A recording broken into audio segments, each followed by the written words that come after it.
Assalamualaikum warahmatullahi wabarakatuh. Bismillahirrahmanirrahim. Alhamdulillahi rabbil alamin. Allahumma sholli ala sayyidina Muhammad wa ala ali sayyidina Muhammad. Amma ba'du. Para sahabat channel YouTube Doa 2 Menit, di antara waktu yang amat istimewa adalah waktu subuh, waktu setelah sholat subuh, waktu yang diberkahi dan kita didoakan Rasulullah mendapatkan keberkahan di dalamnya. Rasulullah Shallallahu Alaihi Wasallam pernah berdoa sebagai berikut: Allahumma barik li ummati fi bukuriha. Ya Allah, berkahilah umatku di waktu paginya. Maka di waktu yang amat berkah ini, sehabis sholat subuh, amalan yang dianjurkan adalah memperbanyak berzikir hingga terbit matahari. Rasulullah memberikan motivasi berzikir sehabis sholat subuh hingga terbit matahari akan mendapatkan pahala ibadah haji dan umroh. Rasulullah pernah bersabda, siapa saja yang sholat subuh berjamaah, kemudian ia duduk berzikir kepada Allah sampai matahari terbit, lalu dia melakukan sholat sunnah 2 rakaat, maka baginya pahala seperti pahala haji dan umroh yang sangat sempurna.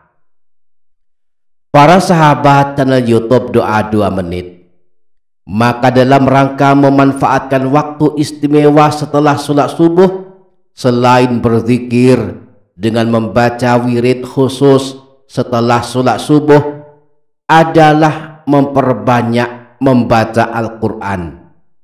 Surah yang paling mudah kita baca adalah surah Al-Ikhlas. Paling mudah dibaca dan diamalkan karena surah ini termasuk surah pendek dan hampir bisa dipastikan kita telah menghafalnya. Surah ini termasuk surah Makkiyah, yakni surah yang turun kepada Rasulullah saat beliau masih bermukim di kota Mekah sebelum hijrah ke kota Madinah.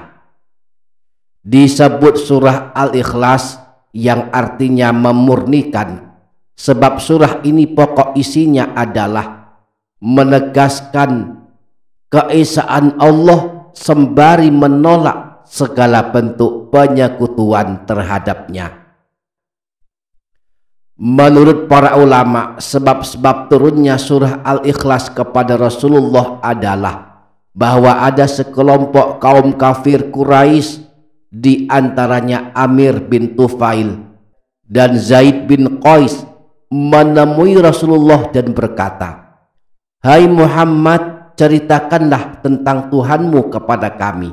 Apakah terbuat dari emas, perak, besi, atau tembaga? Sesungguhnya Tuhan-Tuhan kami terbuat dari bahan itu." Maka Rasulullah bersabda, "Aku adalah Rasulullah. Sesungguhnya Allah tidak menyerupai sesuatu, dan tidaklah aku mengatakan sesuatu tentang zatnya dari hawa nafsuku." Maka kemudian Allah menurunkan surah Al-Ikhlas kepada Rasulullah sebagai jawaban dari pertanyaan kaum kafir tersebut. Nah, surah pendek ini, yakni surah Al-Ikhlas, dianjurkan dibaca sesudah sholat termasuk setelah sholat subuh. Dianjurkan dibaca sebanyak 3 kali bersama surah Al-Falaq dan surah An-Nas. Rasulullah bersabda, "Iqra' qul huwallahu ahad wal mu'awwidhatain hina tumsi wa hina tusbihu 3 marrat takfika min kulli syai'." Bacalah qul huwallahu ahad, yakni surah Al-Ikhlas, dan surah Al-Mu'awwidhatain, yakni surah Al-Falaq dan surah An-Nas, ketika engkau di pagi hari dan di sore hari sebanyak masing-masing 3 kali, maka sesungguhnya 3 surah tersebut akan mencukupimu dari segala sesuatu. Dianjurkan dibaca 10 kali. Allah bangunkan istana di surga. Rasulullah pernah mengabarkan sebagai berikut: Man qara'a qul huwallahu ahad 10 marrat banallahu lahu baitan fil jannah.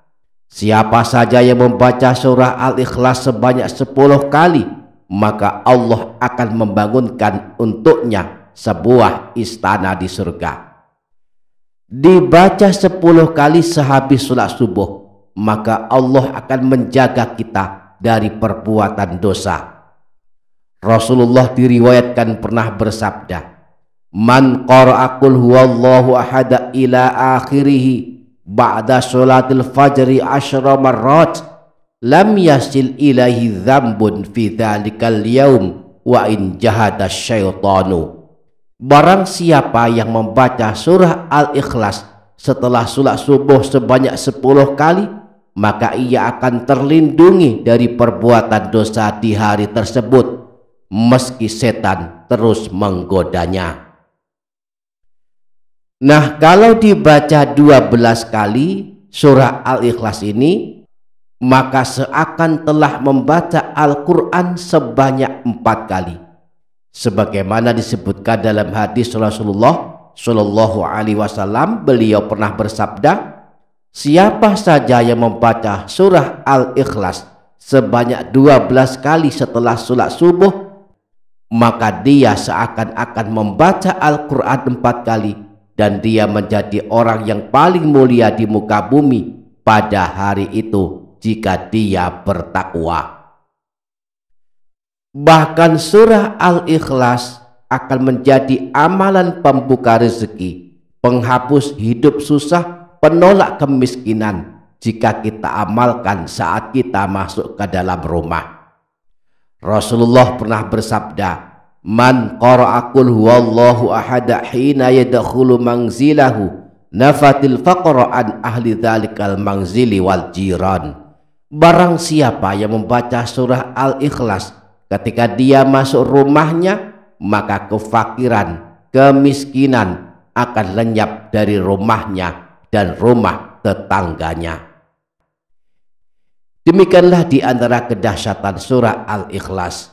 Semoga kita dimudahkan mengamalkannya dan melazimkannya. Amin ya rabbal alamin.